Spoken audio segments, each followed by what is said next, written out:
देखो drift velocity देखते हैं ना, अगला कॉन्सेप्ट है। तो दो चीज डेफिनेशन अपन पढ़ चुके हैं, बात नहीं करो, इधर देखो। तो अपन ने पढ़ लिया करंट है rate of flow of charge. दूसरा अपन ने पढ़ा था क्या, current density. Current scalar quantity है लेकिन करंट डेंसिटी वेक्टर है, ठीक है। क्यों वेक्टर, वो अपन ने बनाई है और अपन ने एक वेक्टर क्वांटिटी एज्यूम की है, और वो किस डायरेक्शन में एज्यूम की है, करंट की डायरेक्शन। करंट डेंसिटी की डायरेक्शन होती है, किस डायरेक्शन में लेते हैं, करंट की डायरेक्शन में मानी जाती है, दोनों सेम डायरेक्शन में रहते हैं। अब देखो ड्रिफ्ट वेलोसिटी क्या होती है। तो ड्रिफ्ट वेलोसिटी क्या होता है, जैसे कोई भी कंडक्टर है, ठीक है, देखो कंडक्टर है, इसमें बहुत सारे क्या होते हैं, इलेक्ट्रॉन्स, इन्हें फ्री इलेक्ट्रॉन बोलते हैं। फ्री इलेक्ट्रॉन क्यों बोलते हैं, क्योंकि ये जो इलेक्ट्रॉन है वो मूव करने के लिए फ्री है, स्वतंत्र है, ये किसी भी डायरेक्शन में जा सकते हैं। जैसे बोला हुआ है, एक इलेक्ट्रॉन इधर जा रहा है, एक इधर जा रहा है, एक इधर जा रहा है, ऐसे बहुत सारे, ये बहुत सारे जो इलेक्ट्रॉन है वो किसी भी डायरेक्शन मूव कर रहे हैं। इनके पास एक वेलोसिटी होगी जिसे अपन लोग थर्मल वेलोसिटी बोलते हैं, ठीक है, वो अपने आप रहती है। रूम टेम्परेचर पे भी इलेक्ट्रॉनों के रूम टेम्परेचर ही बहुत ज़्यादा होता है। ये अभी बात करेंगे अपन लोग, जब क्या पढ़ेंगे अपन, सेमीकंडक्टर वगैरह पढ़ेंगे, तो रूम टेम्परेचर मतलब 300 केल्विन टेम्परेचर लगभग, या 27 डिग्री अगर मान लें अपन, या 30 मानोगे तो 300 केल्विन से ज़्यादा हो जाएगा। तो इलेक्ट्रॉन जैसे छोटे पार्टिकल के लिए ये जो टेम्परेचर है, रूम टेम्परेचर बहुत ज़्यादा टेम्परेचर कहलाता है। तो टेम्परेचर अगर ज़्यादा होता है ना, तो इनके पास एक वेलोसिटी होती है जिसे हम लोग थर्मल वेलोसिटी बोलते हैं, ठीक है। वो अपन को टेम्परेचर का इतना महसूस नहीं हो रहा, लेकिन इलेक्ट्रॉनों के लिए वो टेम्परेचर बहुत ज़्यादा है, रूम टेम्परेचर, ठीक है। तो इनके पास कुछ ना कुछ वेलोसिटी होती है, जिस वेलोसिटी से ये यहाँ पे मूव करते हैं। इस वेलोसिटी को, जो इनके पास अभी वेलोसिटी है, वो लगभग 10⁻³ से लेके 10⁻⁴, मतलब ऐसा इस ऑर्डर में होती है। 1000 मीटर पर सेकेंड, समझ रहे हो, मतलब 1 किलोमीटर पर सेकेंड, इतनी ज़्यादा स्पीड। 1 सेकेंड में कितना चल सकते हो, मतलब इतनी तेज होती है, स्पीड बहुत ज़्यादा होती है, कुल मिला के ज़्यादा होती है स्पीड, ऐसे बोल सकते हैं अपन लोग, है। 10⁻⁴ भी होती है अगर देखा जाए, मैंने बताया। तो 10⁻⁴ से लेके 10⁻³ से लेके 10⁻⁴ तक हो सकती है, मतलब बहुत ज़्यादा वेलोसिटी होती है, जिस वेलोसिटी को अपन लोग थर्मल वेलोसिटी कहते हैं। अब क्या होता है, जैसे अभी देखो, जैसे ये वायर है, इस वायर में कोई करंट रहेगा क्या, नॉर्मल अपने पास वायर है, उसमें करंट रहता है क्या, क्यों नहीं है, इलेक्ट्रॉन तो है उसमें, करंट क्यों नहीं है, जब तक उसको प्लग इन, और इलेक्ट्रॉन तो चल रहे हैं ना, इसमें तो इलेक्ट्रॉन मोशन में है, फिर भी करंट क्यों नहीं है, एक्टिव नहीं है ना, इलेक्ट्रॉन एक्टिव नहीं है। ये तो है ना, जब आप भैया चार्ज ही नहीं लोगे, अरे चार्ज है तो इलेक्ट्रॉन, भैया इलेक्ट्रॉन चार्ज नहीं है, अरे तो वो ऐसे यहाँ वहाँ ये रैंडम, अरे वो एक साइड में मूव नहीं कर रहा हाँ, और चल भी तो रहा है रैंडम इलेक्ट्रॉन, मोशन है ना उसमें। लेकिन यहाँ पे जो रैंडम मोशन हाँ है ना, रैंडम मोशन की वजह से यहाँ पे कोई चार्ज नहीं, ठीक है। रैंडम मोशन की वजह से अगर मैं बोलूँ, जैसे यहाँ पे बोले अपन कि तुमसे बोला जाए इस डायरेक्शन में कितने इलेक्ट्रॉन जा रहे हैं, कोई भी नहीं, मतलब कुछ भी नहीं। मेरा एक सवाल है भैया, ये रैंडम मोशन कर रहा है, अभी इसमें बैटरी डाल देंगे तो जो इलेक्ट्रॉन होगा वो पॉजिटिव साइड अपना मूव करने लगेगा, यही है ना। हाँ। अच्छा, अभी बोला जाए इस डायरेक्शन में कितने इलेक्ट्रॉन जा रहे हैं, इस एंड की तरफ, कोई देखो बहुत तेजी से मोशन हो रहा है, तो कुछ इलेक्ट्रॉन इधर जा रहे होंगे, लेकिन उसी टाइम पे बहुत सारे उतने ही इलेक्ट्रॉन इधर भी आ रहे होंगे। रैंडम मोशन है, क्योंकि अगर यहाँ से 1 लाख इलेक्ट्रॉन इधर गए तो 1 लाख इधर भी आ जाएगी उसी समय पे। तो नेट किसी भी पर्टिकुलर डायरेक्शन में चार्ज फ्लो नहीं होगा, ठीक है। हम बोलेंगे इस डायरेक्शन में नेट कितना चार्ज फ्लो हो रहा है, 0। इस डायरेक्शन में कितना नेट चार्ज फ्लो हो रहा है, 0, इसलिए इस पर करंट 0 है ना। करंट होने के लिए चार्ज का क्या होना चाहिए, एक रेगुलर मोशन होना चाहिए, एक पर्टिकुलर डायरेक्शन में होना चाहिए। अब देखो जैसे अपन बैटरी वगैरह लगाएंगे इस पर, मान लो हमने बैटरी लगाया है ना, तो अपन ने बैटरी लगाया मतलब क्या आया, एक्चुअली पोटेंशियल डिफरेंस अप्लाई किया। इस पोटेंशियल डिफरेंस के कारण क्या आएगा, यहाँ पे अपन ने बैटरी लगाई है, कुछ पोटेंशियल भी होगा, उस पोटेंशियल के कारण यहाँ पे क्या क्रिएट होगा, पोटेंशियल डिफरेंस। यहाँ का एंड, इस वाले एंड का पोटेंशियल पॉजिटिव है, इस वाले एंड का नेगेटिव है, तो इन दोनों एंड के बीच में क्या क्रिएट हो गया है, potential difference. Potential difference create हुआ ना, यहाँ का पॉजिटिव है, यहाँ का नेगेटिव है, तो डिफरेंस तो हुआ ना। अगर ये 10 वोल्ट का है, ये माइनस 10 वोल्ट का, कितने का डिफरेंस कहलाएगा? 20 वोल्ट का। ये प्लस का 10 और माइनस का 10 में कितने का अंतर होता है? जीरो समझाया था। 20 वोल्ट का डिफरेंस कहलाएगा, जीरो नहीं होगा। तो इस एंड का इस एंड का मतलब ये वाला एंड हायर पोटेंशियल पे है और ये वाला लोअर पोटेंशियल पे है। तो यहाँ का पोटेंशियल ज्यादा है, यहाँ का पोटेंशियल कम है। तो चार्ज जो होता है पॉजिटिव चार्ज कहाँ से कहाँ फ्लो होता है? हायर पोटेंशियल से लोअर पोटेंशियल की तरफ। तो अगर पॉजिटिव चार्ज इधर फ्लो होगा तो नेगेटिव चार्ज कहाँ फ्लो होगा? इधर। या हम ऐसा बोल सकते हैं थोड़ा सा कि यहाँ पे इलेक्ट्रिक फील्ड क्रिएट होगी, जिसकी डायरेक्शन कहाँ से कहाँ होगी? प्लस से माइनस की तरफ, ठीक है, बैटरी के कारण। अब अपन 12th में आ गए तो अपन पोटेंशियल उसमें बोलेंगे, अपन बोलेंगे इलेक्ट्रिक फील्ड आएगी, क्योंकि अपन इलेक्ट्रिक फील्ड पड़ी हुई है। तो इस पोटेंशियल डिफरेंस के लगाने के कारण यहाँ पे क्या क्रिएट होगी? इलेक्ट्रिक फील्ड क्रिएट होगी। इलेक्ट्रिक फील्ड की डायरेक्शन होती है प्लस से माइनस की तरफ, ठीक है। अब ये इलेक्ट्रिक फील्ड क्या करेगी? इलेक्ट्रिक फील्ड के कारण चार्ज पे फोर्स लगेगा। तो अगर इलेक्ट्रिक फील्ड की डायरेक्शन ये है तो पॉजिटिव चार्ज पे फोर्स कहाँ लगेगा? इधर लगेगा, पॉजिटिव पे लगेगा इलेक्ट्रिक फील्ड की डायरेक्शन में। तो अब ऑब्वियस बात है इलेक्ट्रॉन पे कहाँ लगेगा? अपोजिट डायरेक्शन में। इलेक्ट्रॉन की नेगेटिव चार्ज, इलेक्ट्रिक फील्ड की डायरेक्शन मतलब पॉजिटिव चार्ज की डायरेक्शन। अगर इलेक्ट्रिक फील्ड इधर है, अगर यहाँ कोई पॉजिटिव चार्ज होता तो कहाँ मूव करता? इस डायरेक्शन में। लेकिन यहाँ पे पूरे में क्या है? नेगेटिव चार्ज है। तो नेगेटिव चार्ज कहाँ जाते हैं? अपोजिट डायरेक्शन में। मतलब पॉजिटिव रहते हैं ना, जो इस पे चार्ज फोर्स इधर लगेगा। ये जो चार्ज और इलेक्ट्रॉन का फ्लो रहता है वो दोनों अपोजिट रहता है ना। अच्छा, इलेक्ट्रॉन की charge particle, negative charge particle, तो ऐसा बोलेंगे negative charge particle electric field के अपोजिट डायरेक्शन में जाता है। अब पॉजिटिव चार्ज कहाँ जाएगा? In the direction of electric field, हाँ इलेक्ट्रिक फील्ड पॉजिटिव इलेक्ट्रिक, ठीक है। अपन जो इलेक्ट्रिक फील्ड की डायरेक्शन बताते हैं वो किसके लिए बताते हैं? पॉजिटिव चार्ज के लिए। तो अगर इलेक्ट्रिक फील्ड की डायरेक्शन इधर है मतलब पॉजिटिव चार्ज इधर जाएगा तो इलेक्ट्रॉन कहाँ जाएगा? अपोजिट डायरेक्शन में, उल्टा। इलेक्ट्रॉन क्योंकि नेगेटिव चार्ज पार्टिकल है, ठीक है। तो इसलिए पूरे इलेक्ट्रॉनों पे फोर्स कहाँ लग रहा है? अब पूरे इलेक्ट्रॉन को हम मूव करेंगे इस एंड की तरफ, मतलब हायर पोटेंशियल की तरफ मूव करेंगे। मतलब इलेक्ट्रॉन कहाँ जाने लगेंगे? ऐसे। अब देखो, अब यहाँ बोला जाए इस सेक्शन में इलेक्ट्रॉन पूरे इलेक्ट्रॉन किस तरफ जा रहे हैं? अब तो पूरे इसी तरफ जा रहे हैं, कोई भी इधर नहीं आ रहा है और आएगा भी नहीं, क्योंकि अपन बोल सकते हैं ये इलेक्ट्रिक फील्ड पूरे इलेक्ट्रॉनों को कहाँ ड्रिफ्ट कर रही है? ड्रिफ्ट मतलब एक प्रकार से इस पे फोर्स लगा रही है। किस डायरेक्शन में? कि कहाँ मूव कराना चाहती है इलेक्ट्रिक फील्ड? पूरे इलेक्ट्रॉनों को पॉजिटिव टर्मिनल की तरफ, मतलब वो ऐसे जाएगा इधर। तो नेगेटिव से किस तरफ मूव करेंगे? पॉजिटिव टर्मिनल की तरफ, ठीक है।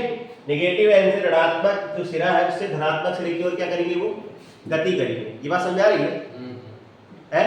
ऐसा क्यों हो रहा है? बैटरी के कारण। तो बैटरी लगाने से ये होता है कि जो चार्ज होते हैं उनका जो मोशन होता है, अभी पहले रैंडम था ना, क्या हो जाएगा? अब ये ऑर्डर मोशन हो जाएगा, ऑर्डरली रेगुलर मोशन हो जाएगा। अब हम बोल सकते हैं कि पूरे इलेक्ट्रॉन इस डायरेक्शन में जा रहे हैं। कोई भी इलेक्ट्रॉन इधर जा रहा है क्या? कहाँ जा रहा है? कोई नहीं जाएगा, क्योंकि ये जो इलेक्ट्रिक फील्ड है वो जाने नहीं देगी। ये इलेक्ट्रिक फील्ड इन पे कहाँ फोर्स लगाएगी?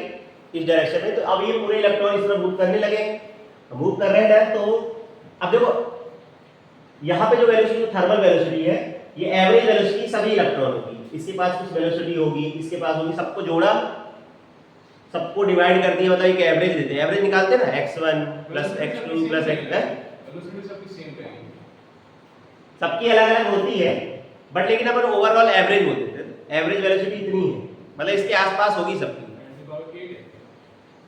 10 टू पावर 3 है, ठीक है, लगभग 1000 मीटर पर सेकेंड। एवरेज समझते हो ना? अपन एवरेज बता रहे हैं, मतलब एग्जैक्ट वैल्यू नहीं है ना।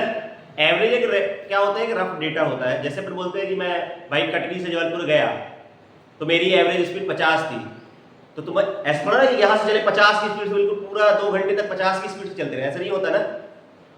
कहीं पे तुम रुके भी होगे, कहीं पे तुम 60 की स्पीड भी चलाए होगे, कहीं भी 80 की स्पीड भी चलाए, लेकिन जब तुमसे कोई पूछेगा तुम्हारी एवरेज कितनी है, तो 10 तो थोड़ा ना बताते रहोगे कि सियोरा पास मेरी स्पीड इतनी थी, या कटनी पे इतनी स्पीड थी, पीर बाबा पे इतनी स्पीड थी।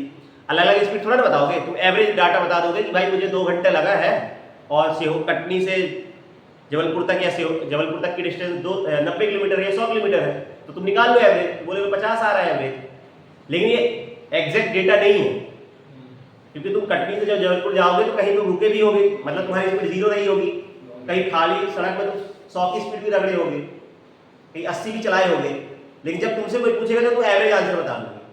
नहीं समझ आया? तो यहाँ पे अगर 100 इलेक्ट्रॉन है तो मैं 100 के थोड़ा ना वेलोसिटी बताता रहूंगा, मैं क्या कर दूंगा, एवरेज क्या बता दूंगा, आंसर बता दूंगा कि एवरेज वेलोसिटी इतनी, मतलब इसके आसपास अपनी वेलोसिटी है सभी इलेक्ट्रॉन की। किसी की इससे ज्यादा भी हो सकती है, किसी की इससे कम भी हो सकती है। नहीं समझ आया? जैसे भाई क्लास में 10 लोगों का टेस्ट लिया है तो एवरेज मार्क्स आए 8, इसका मतलब क्या है, एवरेज मार्क्स 8 का मतलब या 6 आए हैं एवरेज मार्क्स, हाईएस्ट थोड़ा ना एवरेज। अरे मतलब सबसे लोवेस्ट, इससे कम किसी के हाँ नहीं, एवरेज मतलब इससे कम भी हो सकता है, इसके आसपास आंसर। एवरेज का मतलब क्या होता है? ज्यादा रकम बीच का बोल सकते हैं, मतलब उसके आसपास सभी वैल्यूज हैं, ये होता है एवरेज का मतलब। कि जैसे हमारा एवरेज 6 है, इसका मतलब किसी बच्चे के 5 भी आए हो सकते हैं, 4 भी आए हो सकते हैं, किसी का 7 भी होगा, किसी का 8 भी होगा, 6 के आसपास डेटा होगा। क्योंकि अगर मैं ऐसा पूछा जाओ एवरेज जैसे मैं पूछते ना, एवरेज बताओ इस बच्चे का एवरेज परफॉर्मेंस क्या है, हम 10 टेस्ट के नंबर ना बताएंगे, हम एवरेज मार्क्स बताएंगे कि इतना ओवरऑल आ रहे हैं, इसके आसपास आंसर, इसका नंबर एवरेज मतलब 60, अगर इसका एवरेज 50 है, मतलब इसके 50 के आसपास इसके नंबर आते हो सकता है 45 आते हो या तो 60 आते हो, कभी 50 भी आ जाते हैं। ठीक है, तो एवरेज एक रैंडम डेटा देता है कि इसके आसपास वेलोसिटी रहेगी। ठीक है, तो वैसे कुछ है, जैसे यहाँ पे एवरेज वेलोसिटी बोल रहा हूँ, तो किसी की इलेक्ट्रॉन की वेलोसिटी 990 भी हो सकती है, जैसे 1000 मीटर पर सेकेंड आ रहा, तो किसी की 990 भी हो सकती है, सकता है किसी की 1010 हो। नहीं समझे? मतलब इसके आसपास डेटा है सबका, ये रफ आइडिया। अच्छा ठीक है, तो ऐसे ही इलेक्ट्रॉनों की बात कर रहे हैं, तो यहाँ पे जो अपन ने इलेक्ट्रिक फील्ड लगाया है, तो अब इनकी एवरेज वेलोसिटी होगी, इन सबकी इलेक्ट्रॉन की एवरेज वेलोसिटी निकाली जाए, तो वो जो वेलोसिटी होती है उसे अपन ड्रिफ्ट वेलोसिटी बोलते हैं। ठीक है, पहले वाली वेलोसिटी कौन सी है, जब हमने बैटरी नहीं लगाई है या हमने पोटेंशियल डिफरेंस अप्लाई नहीं किया है, उस समय जो वेलोसिटी उसे क्या बोलते हैं अपन, थर्मल वेलोसिटी। अब जब हमने बैटरी लगाया तो इन इलेक्ट्रॉनों की भी एवरेज वेलोसिटी होगी, और वो कम होती है, लगभग 10⁻⁴ से लेके 10⁻³ तक होती है, ये बहुत कम वेलोसिटी होती है। और ये जो एवरेज वेलोसिटी है, अब इस एवरेज वेलोसिटी को हम लोग ड्रिफ्ट वेलोसिटी बोलते हैं, मतलब बैटरी लगाने के बाद इलेक्ट्रॉनों की जो एवरेज वेलोसिटी है उसे अपन क्या बोलते हैं, ड्रिफ्ट वेलोसिटी। भैया मतलब जो यहाँ पे मूवमेंट की स्पीड थी वो इंक्रीज कर जाएगी ना जब अपन ये बैटरी लगाएंगे? नहीं होगी। क्यों नहीं? भाई इलेक्ट्रॉनों का क्या है, अब ऑर्डरली चलना है, एक के पीछे एक चलना है। पहले क्या था, कहीं भी जाओ कोई दिक्कत नहीं, यहाँ से निकल लो वहाँ से निकल लो, जैसे ट्रैफिक लगता है, अगर अपन एक के पीछे एक जाएंगे तो टाइम लगता है नहीं लगता? बोलते भाई ट्रैफिक वाला खड़ा बोलो लाइन से ही जाना है, तो एक के पीछे एक जाओगे तो टाइम लगेगा ना। और तुमको आज़ादी दे दी जाए भाई तुम यहाँ से चले जाओ, तुम यहाँ से चले जाओ, तो क्या रहेगा, एवरेज स्पीड ज़्यादा रहेगी ना। तो वैसे कुछ है, जो ऑर्डरली मोशन होगा तो यहाँ पे एवरेज वेलोसिटी घट जाती है, लेकिन 10⁻⁴ ये जो वेलोसिटी है ये भी बहुत सारी क्या है, इलेक्ट्रॉनों के लिए बहुत मतलब बहुत ज़्यादा है। क्यों, यहाँ पे एक इलेक्ट्रॉन नहीं होगा, यहाँ लाखों अरबों खरबों इलेक्ट्रॉन्स है। अच्छा मतलब ये एक ही है ना? हाँ एक की अपन बोल रहे हैं, एवरेज बोल रहे हैं, मतलब एक की, मतलब सबकी यही मानी जाएगी, अब सबका आंसर इसी के आसपास रहेगा। तो अब ये जो वेलोसिटी है, ये जो है इसे बोलते हैं ड्रिफ्ट वेलोसिटी। ठीक है, बैटरी लगाने के बाद इलेक्ट्रॉनों का जो एवरेज वेलोसिटी है, ऐसा बोल सकते हैं, वो क्या है, ड्रिफ्ट वेलोसिटी। बैटरी इन इलेक्ट्रॉनों को किस वेलोसिटी, या बोल सकते हैं ड्रिफ्ट कर रही है, ड्रिफ्ट मतलब अपनी तरफ खींच रही है, तो खींच रही है, तो जब ये चल रहे हैं इस तरफ, तो इनकी वेलोसिटी क्या है, एवरेज वेलोसिटी क्या है, वो क्या है, ड्रिफ्ट वेलोसिटी। नहीं समझा? सिंपल सा है, बैटरी लगाने के बाद या एक्सटर्नल इलेक्ट्रिक फील्ड, बैटरी के द्वारा क्या क्रिएट करते हैं अपन लोग, एक्चुअली में इलेक्ट्रिक फील्ड क्रिएट करते हैं। इस बैटरी का इलेक्ट्रिक फील्ड क्रिएट होगी ये वाली ना, इस डायरेक्शन में, जो इलेक्ट्रॉनों को कहाँ ड्रिफ्ट कर रही है, इस तरफ ड्रिफ्ट कर रही है, मतलब एक प्रकार से फोर्स ही लगा रही होगी, तो इसलिए इलेक्ट्रॉन यहाँ मूव कर रहे हैं। तो इन इलेक्ट्रॉनों की एवरेज वेलोसिटी को क्या कहते हैं, drift velocity. It is the average velocity of electron after the application of external electric field. बस खत्म, डेफिनेशन है। और इसकी वैल्यू लगभग 10⁻⁴ मीटर पर सेकेंड होती है, ऑर्डर है। मतलब यहाँ एवरेज वेलोसिटी, इस केस में इलेक्ट्रॉनों की एवरेज वेलोसिटी। वैसे अगर देखा जाए न्यूमेरिकली तो एक इलेक्ट्रॉन 0.0001 बहुत कम है, लेकिन 10⁻⁴ है ना, इसका मतलब क्या है 1/1000 10,000 एक्चुअली में। तो ये तो ऐसा है, ये 0.001, लेकिन एक इलेक्ट्रॉन के लिए तो कम है, लेकिन यहाँ पे इलेक्ट्रॉनों की संख्या बहुत ज्यादा है, समझ में आया? इलेक्ट्रॉनों की संख्या लगभग यहाँ पे ऐसा होती 10⁻24, समझ रहे हो? 10⁻24 कितने मिलियन ट्रिलियन बिलियन होते हैं, पता नहीं क्या कितना बड़ा नंबर है ये। तो जब ये एक इलेक्ट्रॉन के लिए नेग्लिजिबल है, लेकिन यहाँ पे बहुत सारे इलेक्ट्रॉन होते हैं, है ना, एवोगैड्रो नंबर से भी ज्यादा है ये इलेक्ट्रॉन। तो मतलब बहुत सारे इलेक्ट्रॉन होते हैं, इसलिए ये वेलोसिटी उस समय इफेक्टिव होती है अपन, इसलिए करंट की वैल्यू हमें दिखाई देती है सर्किट में, या सर्किट में करंट फ्लो होता है उस केस में बैटरी लगा के, ठीक है। अकेले इलेक्ट्रॉन के लिए तो नेग्लिजिबल है, ना के बराबर, इसे हम जीरो कंसीडर कर सकते हैं। लेकिन यही इतने में भाई मैं इतने से मल्टीप्लाई कर दूं ना, इतने में एवरेज एक के लिए इतनी है तो इतने में करेंगे तो कितना आएगा, फिर भी यहाँ 10⁻20 बचेगी, बचेगी नहीं बचेगी? बचेगी ना, 4 पावर कम भी कर दें अपन इसमें तब भी 10⁻20 बचेगी। 10⁻20 भी बहुत बड़ा नंबर होता है, नहीं होता है? इसलिए सर्किट में हमें करंट नजर आता है, इसके बावजूद ड्रिफ्ट वेलोसिटी कम होने के बावजूद भी, क्योंकि इलेक्ट्रॉनों की संख्या बहुत ज्यादा होती है। 1-2 होते तो फिर अपन को करंट नजर ही नहीं आता, या करंट इफेक्टिव ही नहीं होता। तो ये बात समझ आ रही है? तो बस अपन को यही समझना था कि ड्रिफ्ट वेलोसिटी क्या होती है, तो मैंने समझा दिया, सिंपल सा है। Average velocity of electron after the application of external electric field और the potential difference. Potential difference मतलब बैटरी लगाए, बैटरी के कारण क्या क्रिएट होता है, इलेक्ट्रिक फील्ड क्रिएट होती है। तो ये भी बोल सकते हैं, ठीक है।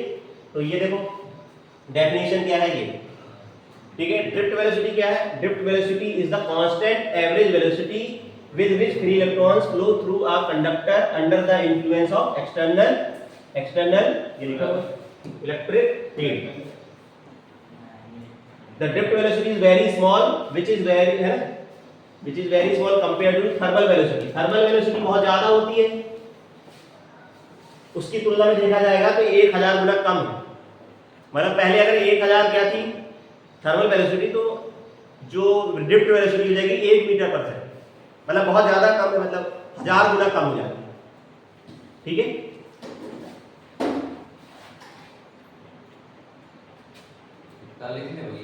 हाँ ये देखो भैया यूनिफॉर्मली चलते हैं इलेक्ट्रॉन, अरे बैटरी लगाने के बाद चलते हैं, नहीं ऊपर नीचे नहीं करना है। नहीं ऐसा नहीं है, ऐसे आते हैं क्योंकि इलेक्ट्रिक फील्ड इधर लग रही है ना, ये सब इधर मूव करेंगे। उनको लाइफ में क्या करना है उनको माध्यम मिल चुका है।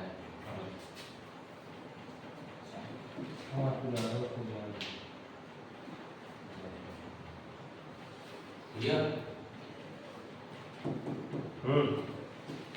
एक बार सुन लो ना, मतलब कैसी आ रही वॉइस क्या है, क्या की स्मॉल आ रही है, बहुत बुरी है क्या किसकी? अरे नहीं, एक बार इसका माइक टेस्ट करना, क्या पता आ भी रही है।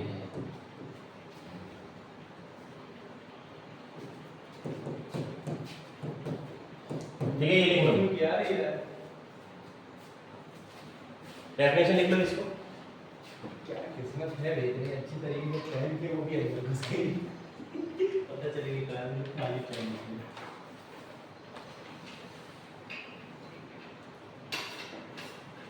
तो मैं नहीं मालूम। चलो देखो इसके बाद ये लिखिए ना, देखो ये 10⁻⁴ मीटर पर सेकंड है, बंधा नहीं, 10⁻⁴ है और ये 10⁻³ मीटर पर सेकंड है, ठीक है। 2 मिनट भी 2 मिनट, जो थर्मल वेलोसिटी 10⁻⁴ अपन से ज्यादातर थर्मल वेलोसिटी के बारे में नहीं पूछते, उन लोग ड्रिफ्ट वेलोसिटी के बारे में बोलते हैं। और -3 का भी है, -4 है, -4 भी लिख दो और -3 भी लिख दिया। अरे वो थर्मल वेलोसिटी के लिए है, और वो -4 ड्रिफ्ट वेलोसिटी -4 हो, ऑर्डर है। ऑर्डर का मतलब समझ रहे हो, किसी की वेलोसिटी जैसे 10⁻⁴ का मतलब क्या होता है, मैंने पहले ही बताया था, इसका मतलब है 0.001, यही है ना, यही होता है 10⁻⁴ का मतलब। किसी की हो सकती है 2 × 10⁻⁴ हो, इसका मतलब क्या है, किसी की होगी वेलोसिटी 0.002 मीटर पर सेकेंड, हो सकता है किसी की 3 × 10⁻⁴ हो, नहीं समझे? तो वो इस ऑर्डर में रहेगी, मतलब लास्ट में 10⁻⁴ आएगा। ऑर्डर का मतलब क्या है, इसके वो ऑर्डर आएगा तो पावर आएगी हमेशा, तो इसको ऑर्डर बोलते हैं ना। भैया इलेक्ट्रिक फील्ड मतलब इस साइड जाएगी ना,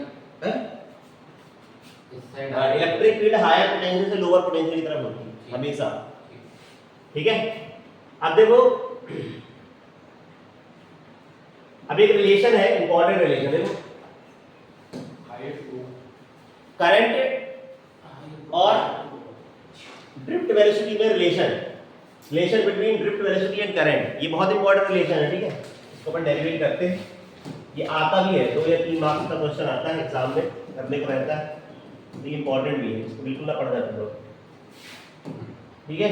अब देखो, इस पर हमें निकालना है इसका रिलेशन, किसके, ड्रिफ्ट वेलोसिटी और करंट में। एक जो अपने वाला डायग्राम देखा था, यहाँ पे है क्या मेरे पास, ये वाला डायग्राम बनेगा इसमें, देखो ये, तो अगर वहां पे नहीं बनाया हो तो यहाँ पे बनाना पड़ेगा, इस डेरिवेशन ही वाला डायग्राम बनाएंगे, ठीक है। अब देखो, इसके लिए वही सब अपन ने एज्यूम कर लिया कि इसकी लेंथ कितनी है, इस कंडक्टर की लेंथ L है, इसका एरिया ऑफ क्रॉस सेक्शन ये वाला, ये एक सर्कल होगा, तो इसका एरिया अगर रेडियस पता है तो इसका एरिया भी निकाल सकते हैं। तो इसका एरिया सपोज करो A है, रेडियस दी रहेगी तो πr² हो जाएगा, है ना, रेडियस दी रहेगी तो एरिया निकाला जा सकता है।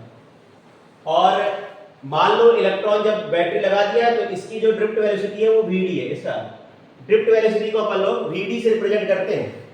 ड्रिफ्ट वेलोसिटी के लिए सिंबल जो है, ठीक है, सिंबल, इसका जो सिंबल है वो Vd, छोटा v और नीचे d लिख देते हैं, drift velocity, v suffix d, v तो नॉर्मल है वेलोसिटी के लिए, नीचे d लगा देते हैं, स्मॉल v है और नीचे d लिख दो तो ड्रिफ्ट वेलोसिटी की हो जाता है, ठीक है, Vd। तो हमें ये निकालना है करंट मतलब I और Vd में क्या रिलेशन है, तो वो डेरिवेट करना, मतलब एक फार्मूला आएगा करंट का, Vd उसमें आएगा, हमें वो एक रिलेशन डेरिवेट करना है। तो अपन एज्यूम कर लेंगे कि अपने पास एक कंडक्टर है, ना देखो हमारे पास एक कंडक्टर जिसकी लेंथ कितनी है, L है, और उसका एरिया ऑफ क्रॉस सेक्शन कितना है, A है, ये अपन ने एज्यूम कर लिया। अपन ने कितनी बैटरी, कितने वोल्ट की बैटरी लगाई है, 20 वोल्ट की, उसके कारण कितनी इलेक्ट्रिक फील्ड आई है, E।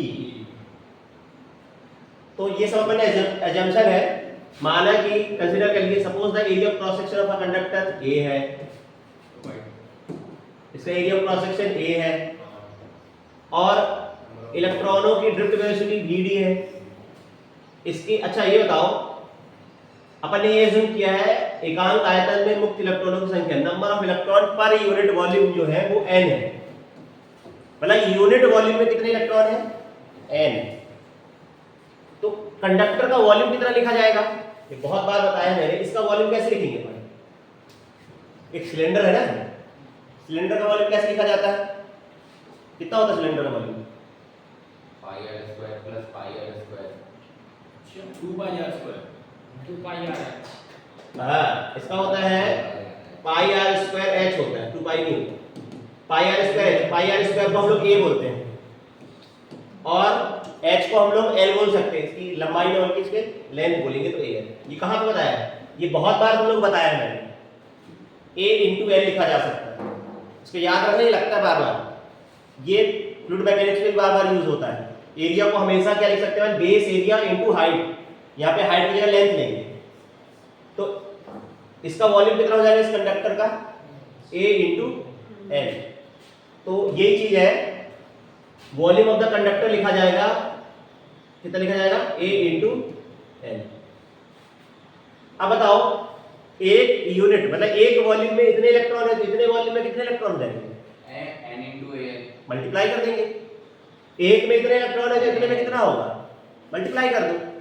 तो चालक में उपस्थित कुल यहाँ पे एक्चुअली इलेक्ट्रॉन लिखना था ना, एक मिनट, हाँ ठीक है, यहाँ पे ऊपर लिख लेता हूँ एक थोड़ा सा, पहले ये लिखता हूँ क्या, electron present in conductor conductor में कितने इलेक्ट्रॉन होंगे? NaL, यही होगा ना, एक में N है तो Al वॉल्यूम में कितने इलेक्ट्रॉन होंगे? NaL। अब देखो कंडक्टर में चार्ज कितना होगा? एक इलेक्ट्रॉन पे कितना चार्ज होता है? मतलब E, अभी न्यूमेरिकल वैल्यू E, इधर देखो एक इलेक्ट्रॉन पे चार्ज की वैल्यू को हम लोग E बोलते हैं, है ना? तो इतने इलेक्ट्रॉन पे कितना चार्ज होगा? एक पे E है तो इतने सारे इलेक्ट्रॉन में कितना चार्ज होगा? इतने मल्टीप्लाई कर दो पूरी का। तो ये बोला है total charge present in a conductor, right? इस कंडक्टर में कितना चार्ज है? इलेक्ट्रॉन कितने हैं? NaL इलेक्ट्रॉन है। और एक इलेक्ट्रॉन पे कितना चार्ज होता है? E, तो कितने इलेक्ट्रॉन हो गए? मल्टीप्लाई कर देंगे तो चार्ज मतलब ये चार्ज पूछना, मतलब मान लो टोटल चार्ज Q है तो Q हो जाएगा, इसमें E से और मल्टीप्लाई कर देंगे NaL इंटू E। अरे लिख लेना, समझ ले भैया वो n क्या है अपना number of free electrons in unit volume, मतलब उस वॉल्यूम के अंदर कितने सारे ये इलेक्ट्रॉन्स एक यूनिट के लिए फिक्स होता है, मतलब अलग अलग कंडक्टर के अलग होता है, लेकिन अपन जनरली मान लेते हैं एक एवरेज वैल्यू होती है n, ठीक है? अब बोला ये तो चार्ज आ गया, हमें करंट निकालना है ना एक्चुअली में, I होता है Q/T, Q तो मैंने फाइंड कर लिया, अब मुझे टाइम निकालना है। टाइम कैसे निकालूं? कि अपन देखते हैं ये चार्ज, ये जो इतने चार्ज, इसमें इतने इलेक्ट्रॉन, मतलब इतना चार्ज मतलब NaL इंटू E, इतना चार्ज यहाँ पे भरा हुआ है, ये चार्ज यहाँ पे है और यही चार्ज कैसे मूव कर रहा है इधर, मतलब इलेक्ट्रॉन मूव कर रहे हैं ना, ऐसा मान लो इलेक्ट्रॉन, अगर ये पूरे इलेक्ट्रॉन इधर जा रहे हैं तो इसका अपोजिट पॉजिटिव चार्ज इधर बांध सकते हैं, उससे दिक्कत नहीं है, मतलब इतना पॉजिटिव चार्ज ऐसे मूव कर रहा है इधर से इधर, तो इस चार्ज को, इतने चार्ज को इधर से इधर जाने में कितना समय लगेगा? मान लो वो T समय लगा, और इन चार्ज की वेलोसिटी कितनी है? ये इलेक्ट्रॉनों की, ऐसा मान लो इलेक्ट्रॉन को यहां से यहां तक जाने में कितना समय लगेगा? इसकी वेलोसिटी vd है, इसकी स्पीड कितनी है? vd, और इसकी डिस्टेंस कितनी चला इसमें? l, तो टाइम कैसे निकलेगा? टाइम क्या होता है? डिस्टेंस अपॉन स्पीड, तो डिस्टेंस हो जाएगी l और स्पीड कितनी है? vd अपॉन l, क्योंकि अब एवरेज बोल चुके हैं अपन, मतलब सभी इलेक्ट्रॉनों की वेलोसिटी इतनी मानी जाएगी, मतलब जो इतने सारे इलेक्ट्रॉन है सबकी वेलोसिटी कितनी है?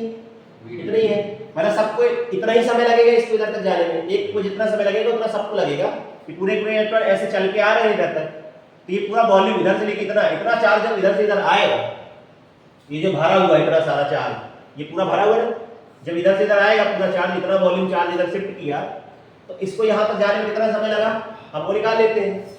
कोई लिखा है time taken by electron to travel from one end of a conductor to another, इसको एक एंड से दूसरे एंड तक जाने का समय जिसे हम t बोल रहे हैं वो कितना हो जाएगा? L/vd, बोलो ये सही है? सही है ना? तो बताओ करंट अपन को पता है, current flowing in the conductor I equal to हो जाएगा Q/T, I Q की वैल्यू ये है NaL, यही है ना, इंटू E अपॉन में T, T की वैल्यू कितनी है? यही है ना, हाँ कि ना? ये L से L कट गया और ये Vd ऊपर चला जाएगा, तो Na, ठीक है, Vd को यहाँ लिख दो या E को आगे पीछे, तो ये रिलेशन है, यही करंट और ड्रिफ्ट वेलोसिटी, इसमें देखो ड्रिफ्ट वेलोसिटी आ रही है, बाकी सब तो कांस्टेंट है अगर फिक्स कर दिया जाए तो, यहाँ पे Vd है, ये रिलेशन है, आगे पीछे लिख सकते हैं इनको, कुछ छूट गया क्या? ये देखो, हाँ बोलो, Q equal to Q equal to NE, वो वाला नहीं लिखना है, N क्या होता है? N क्या होता है? नंबर ऑफ इलेक्ट्रॉन, वहां पे अपन ने ये जो इलेक्ट्रॉन है number of per unit volume assume किया, वाला N नहीं, ठीक है, वो वाला N यहाँ पे नहीं एक्चुअली में, तो ये आ जाएगा, यही आंसर है इसका एक्चुअली में, आगे पीछे लिख सकते हो, E को यहीं कहीं भी लिख दो या कोई भी रिलेशन लिख सकते हो, ये आंसर है, और यही ड्रिफ्ट वेलोसिटी और करंट में रिलेशन है। अगर बोला जाएगा करंट में और ड्रिफ्ट वेलोसिटी में रिलेशन एस्टेब्लिश करो तो यही पूरा करके आना यहाँ, इससे I इक्वल टू NaEVD होता है। अब देखो एक चीज और पूछ ले, अगर करंट डेंसिटी पूछ ले, करंट डेंसिटी, तो करंट डेंसिटी क्या होती है, कल सीखा था अपन ने, इसे J से रिप्रेजेंट करते हैं। J बराबर क्या होता है, I बाई A, मतलब ये जो I आया है इसमें हम किससे डिवाइड कर दें, A से, मतलब A हट जाएगा इधर से, अपॉन में A करेंगे तो A से तो A उड़ जाएगा, I बराबर कितना जाएगा, NeVD, सही है कि नहीं, ये आंसर।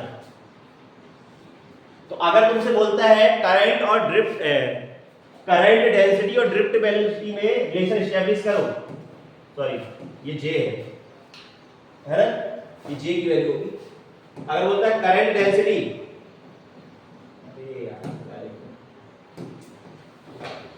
ये J की वैल्यू है, ये J, तो J बराबर हो जाएगा NeVD।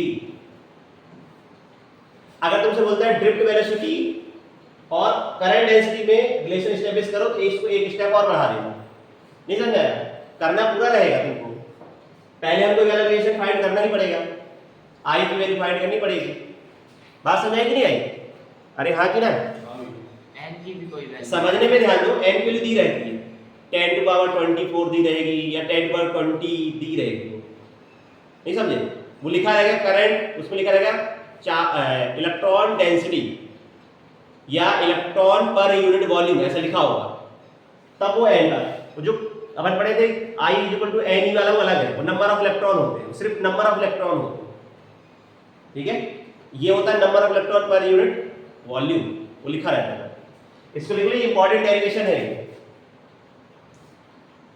मेरी बात समझा रही है यारी, डायरेक्ट क्वेश्चन क्या पूछा जाता है, establish relation between current and drift velocity, तो ये आंसर हो गया। अगर बोलता है करंट डेंसिटी और ड्रिफ्ट वेलोसिटी में रिलेशन एस्टैब्लिश करो तो क्या करना है, इसको एक लाइन और बढ़ा देना, नहीं समझा, मतलब जब अगर करंट डेंसिटी और ड्रिफ्ट वेलोसिटी वाला आएगा तो ये तो पूरा करना ही पड़ेगा, तो नोट कर लो, ये इंपॉर्टेंट रिलेशन, बोर्ड्स में भी आएगा, हाँ ये आता है, ओडे के लिए बता रहा हूँ ये वाला, बाकी ये फार्मूला अपन याद कर लेंगे।